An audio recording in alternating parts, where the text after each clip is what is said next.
महागणपतिं मनसा स्मरामि महागणपतिं మనసా స్మరామి. TR creations family అందరికీ నా హృదయపూర్వక ధన్యవాదాలు. సో మూలా నక్షత్రం గురించి మనం ఎందుకంత మంచిది అనేది డిస్కస్ చేసుకుందాం. చాలామంది వింటున్నప్పుడు నేను ఎప్పుడన్నా ఈ ఎవరిదైనా చార్ట్స్ చూసినప్పుడు కానీ ఆస్ట్రాలజీ లేకపోతే ఎవరన్నా డౌట్తో ఫోన్ చేసినప్పుడు కానీ అమ్మాయిది మూలా నక్షత్రం అండి, అబ్బాయిది మూలా నక్షత్రం అండి, కాదనుకున్నామండి, మూలా నక్షత్రం అంటే ఏదో చెప్తారు కదండి, అందుకని అలా ఒక 4-5 సంబంధాలు వస్తే వద్దని చెప్పేసామండి. అసలు యాక్చువల్గా అన్ని నక్షత్రాలు మంచివే, చెడు నక్షత్రం అనేది ఏది ఉండదు. అంటే ఆ నక్షత్రం మనకి కలుస్తుందా లేదా అనేది మెయిన్ తప్పించి అది మూలానా లేకపోతే మఖానా లేకపోతే అశ్వినీనా ఇలా కేతు నక్షత్రాల అనేది కాదు అక్కడ సబ్జెక్ట్. ఆ నక్షత్రం మనకి ఫేవరా కాదు, మనకి అది ఎన్ని గణాల వరకు ఆ నక్షత్రం మనకి కలిసింది అనేది మనకి మెయిన్. అంత తప్పించి మూలా నక్షత్రానికి సంబంధించి ఒక ఒపీనియన్ అది ఎవరికి జ్యోతిష్యం మీద అంత అవగాహన లేకపోయినా కానీ కొన్ని నక్షత్రాల మీద జస్టానంగానే అంటే అక్కడ ఏదో శనికేదు లింక్ ఉంటుంది కదండి, ఆ నక్షత్రం కూడా అది వద్దనుకున్నాం. సో ఇలాగ అది ఏ నక్షత్రం అయినా కూడా ఆ 36 పాయింట్లకి మనకి ఎంతవరకు అది కలుస్తుంది అనేది మెయిన్ పాయింట్. పైగా ఈ మూలా నక్షత్రం అనేది చూస్తే కనుక మనకి ఇట్ వాజ్ ద రూట్స్. ఒకసారి మీరు చూసినట్టయితే కనుక మూలా నక్షత్రం దేన్ని ఇండికేట్ చేస్తుంది? అది చెట్టు యొక్క రూట్స్ని ఇండికేట్ చేస్తుంది. అంటే వేరు, అంటే ఒక విత్తనం వేశాక అది రూపాంతరం చెంది శాఖగా మారి చిన్న వేరు నుంచి స్టార్ట్ అవుతుంది. సో మూలా నక్షత్రం కూడా అంతే. వాళ్ళు జీవితంలో ప్రతి విషయాన్ని క్షుణ్ణంగా తెలుసుకుని కానీ పైకి రాలేరు. ప్రతి విషయాన్ని మనం క్షుణ్ణంగా ఎప్పుడు తెలుసుకుంటాం? మనకి ఎప్పుడైతే ఎక్కువ అవరోధాలు ఆటంకాలు కలుగుతాయో అప్పుడు ప్రతి విషయాన్ని మనం క్షుణ్ణంగా మొదల నుంచి తెలుసుకోవాల్సి వస్తుంది. ఇలా తీసుకొచ్చి చేతిలో పెట్టేశారనుకోండి ఎవరైనా, మనం దాని గురించి తెలుసుకునేది ఏముంటుంది? కాకపోతే ఏంటంటే మూలా నక్షత్రం వాళ్ళకి ఏంటంటే స్టార్టింగ్లో కొంత బంధువులతో కానీ రిలేటివ్స్తో వీళ్ళకి అంత మంచి సంబంధాలు అనేవి వీళ్ళ చిన్నప్పుడు కొంచెం తక్కువగా ఉండే ఆస్కారాలు ఉంటాయి. జీవితంలో కూడా ప్రతి మెట్టుని ఎక్స్పీరియన్స్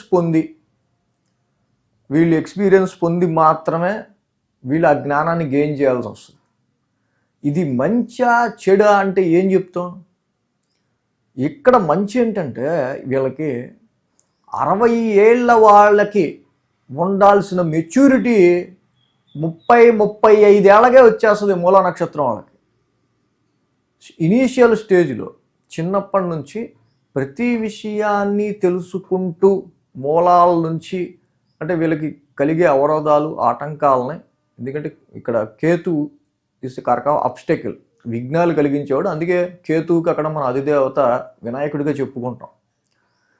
సో ప్రతి విషయం వీళ్ళకి ఏంటంటే ఒక టెస్టింగ్గా అన్నీ తెలుసుకుంటూ చిన్నప్పటి నుంచే పైకి రావాల్సి వచ్చిన విషయం. అంటే అది మనకు కొంచెం కష్టంగా అనిపిస్తుంది. సో చిన్నప్పుడు కొన్ని కష్టాలను ఎదుర్కొంటూ పైకి వస్తూ ఉంటారు. అంటే ప్రతి విషయాన్ని వ్యావహారికంగా వీళ్ళు డీల్ చేయటంలో కానీ మీడియేటింగ్ చేయటంలో కానీ ఒక మెచ్యూరిటీతో ఆలోచించటంలో కానీ 35 సంవత్సరాలకే పరిణితి అనేది వీళ్ళకు వచ్చేస్తుంది. బట్ ఓకే, ఇది మూల నక్షత్రంలో పుడితే వాళ్ళు ఎవరో ఎక్స్పైర్ అవుతారండి ఇలాగా అలా అని చెప్పారు, వాళ్ళకి మంచిది కాదు వీళ్ళకి మంచిది కాదు. బట్ ఆఫ్ కోర్స్ ఇక్కడ కేతు ఈజ్ ద కారక ఆఫ్ మోక్షకారకుడు. కేతు మోక్షకారకుడు. ఎప్పుడైతే మూలా నక్షత్రం అంటేనే మనకి కేతు మహర్దశతో స్టార్ట్ అవుతుంది. అక్కడ ఆ కేతు మహర్దశతో స్టార్ట్ అవటం వల్ల Ketu is a detachment planet or separation planet. మూలనున్న వాళ్ళు యాక్చువల్గా అంటే ఎవరైతే మోక్షానికి దగ్గరగా ఉంటారో, ఇంట్లో ఉన్న పెద్దవాళ్ళు కానీ ముసలి వాళ్ళు కానీ కొంచెం మోక్షానికి దగ్గరగా ఉంటారో అలాంటి వాళ్ళకి వీళ్ళకి ఆ మూలా నక్షత్రంలో పుట్టినందుకు కేతు మహర్దశ మొదటే తగిలినందుకు తప్పకుండా కేతు ఎవరికో ఒకళ్ళకి మోక్షం ఇస్తాడని. అత్తగారికి బాగుంటుందని అన్నాం, మామగారికి బాగుంటుందని అన్నాం. బట్ ట్రూలీ ఇలాగా మూలా నక్షత్రం జనరల్గా బేసికల్గా అది స్టార్టింగ్ పుట్టినప్పుడు దాని ఎఫెక్ట్ చూపిస్తుందేమో కానీ అది పెళ్లి టైంలో అంటే చాలామందికి ఆ యొక్క ఒక ఫియర్ అనేది నక్షత్రం గురించి మ్యారేజ్ టైంలో ఉంటా ఉంటుంది.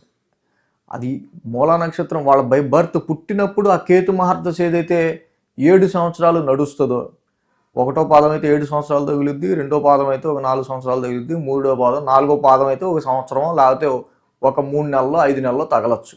అది పుట్టిన పాదాలు బట్టి ఉంటుంది. ఇంకా అది ఇనీషియల్ స్టేజ్లో మీరు పుట్టినప్పుడు ఆ కేతు యొక్క జనరల్గానే దాని సిగ్నిఫికెన్స్ ఏదైతే ఉందో డిటాచ్మెంట్ అండ్ సపరేషన్. మోక్షకారకుడు కాబట్టి దూరం చేయటం, సపరేట్ చేయటం కేతు యొక్క లక్షణం కాబట్టి ఇన్కేస్ ఎప్పుడైనా ఆ చిన్నతనంలో అలాంటి జరగచ్చు తప్పించి దానివల్ల వీళ్ళకి గండం వాళ్ళకి గండం వీళ్ళు పెద్దయ్యాక అవి కావు. యాక్చువల్గా ఈ నక్షత్రంలో పుట్టిన వాళ్ళకి మంచి రాజయోగాలు ఉన్నాయనుకోండి, గజకేశ్వరి యోగం లాంటిది, అలాగే మంచి మంచి ఉదాదిత్య యోగాలు లాంటివి, ఇంకా సప్తమాధిపతి ఉచ్చలో ఉండటం కావచ్చు, నడుస్తున్న మహర్దశ ఆ లగ్నానికి మంచి యోగకారకుడి మహర్దశ నడవటం కావచ్చు. సో ఇలాంటి ఆస్పెక్ట్స్ని అన్నిటినీ వదిలేసి సమయం సందర్భం లేని ఏదో నక్షత్రం గురించి మనం ఆ సంబంధం వద్దనుకున్నాం అనుకోవటం అది అవివేకం అవుతుంది. సో ఇక్కడ మూలా నక్షత్రం సరస్వతీదేవిది. చక్కగా మనం రేపు వసంత పంచమి వస్తుంది, సరస్వతీదేవికి సంబంధించిన నక్షత్రం మూలా నక్షత్రం. అంటే ఆ నక్షత్రంలో పుట్టిన వాళ్ళకి definitely by the age, in very small age వాళ్ళకి మెచ్యూరిటీ లెవెల్స్ చాలా బాగుంటాయి. ప్రతి విషయాన్ని కూడా క్షుణ్ణంగా వాళ్ళు తెలుసుకోగలుగుతారు. ఎదుగుతున్న కొద్దీ వాళ్ళకి ఏదైతే ఆ 7 సంవత్సరాల తర్వాత శుక్ర మహర్దశ తగులుద్ది కేతు అయిపోగానే. సో ఆ మహర్దశ కూడా బాగా అనుకూలిస్తే చగ్గాళ్ళు భోగభాగ్యాలు అనుభవించగలుగుతారు. ఆ తర్వాత వచ్చి రవి మహర్దశ, రవి కూడా యోగిస్తే మంచి పవర్ఫుల్ స్టేజ్కి కూడా, ఇన్ఫ్లుయెన్స్ స్టేజ్కి కూడా మూలా నక్షత్రం వాళ్ళు వెళ్ళగలుగుతారు. యు సీ డెఫినెట్లీ మూలా నక్షత్రం వాళ్ళు మీరు ఎవరు తీసుకున్నా సర్టన్ ఏజ్లో వెరీ ఇన్ఫ్లుయెన్సేటివ్గా మాత్రం వాళ్ళు తయారవడం మనం గమనించవచ్చు. ఎందుకంటే sun represents central government, moon represents state government. So ఇలాగా మనకి వాళ్ళకి బై ద ఏజ్ వచ్చేసే సమయానికి 27 ఏళ్ళ తర్వాత వాళ్ళకి వచ్చేది ఇక రవి మహర్దశ తగులుతుంది, ఆ తర్వాత చంద్ర మహర్దశ తగులుతుంది. యుక్త వయసులో కరెక్ట్గా వాళ్ళని వాళ్ళు ప్రూవ్ చేసుకోవాల్సిన టైంలో రవి లాంటి చంద్రుడు లాంటి మహర్దశలు తగలటం మూలా నక్షత్రం వాళ్ళకి it was very good time యాక్చువల్గా.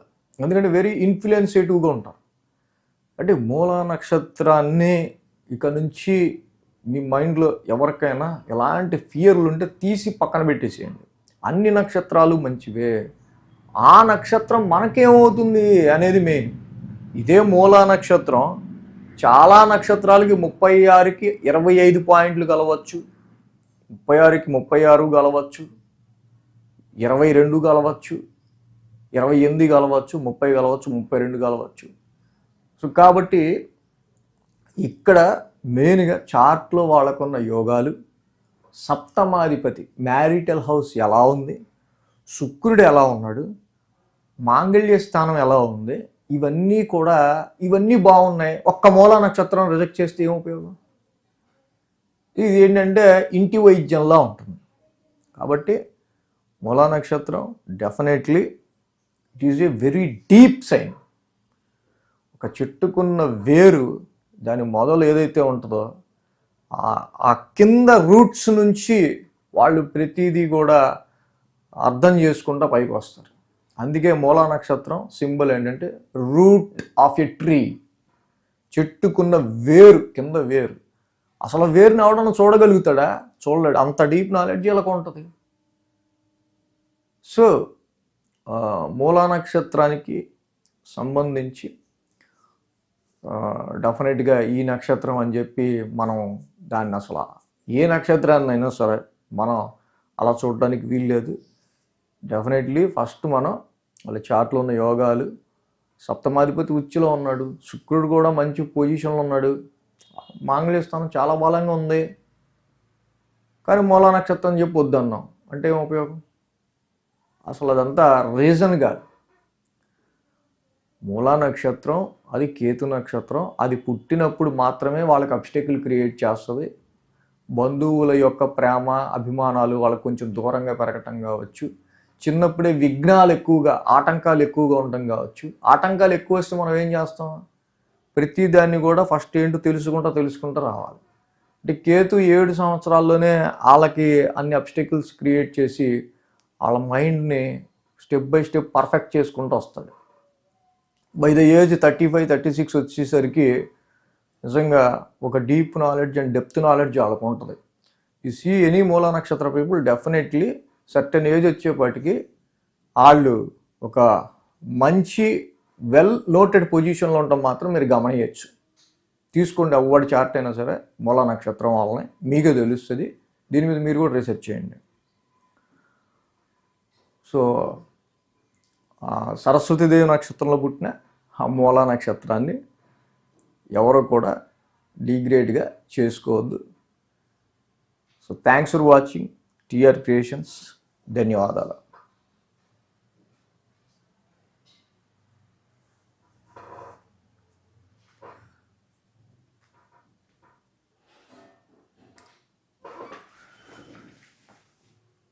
ఈ వీడియో కనుక మీకు నచ్చినట్లయితే లైక్ చేయండి, షేర్ చేయండి.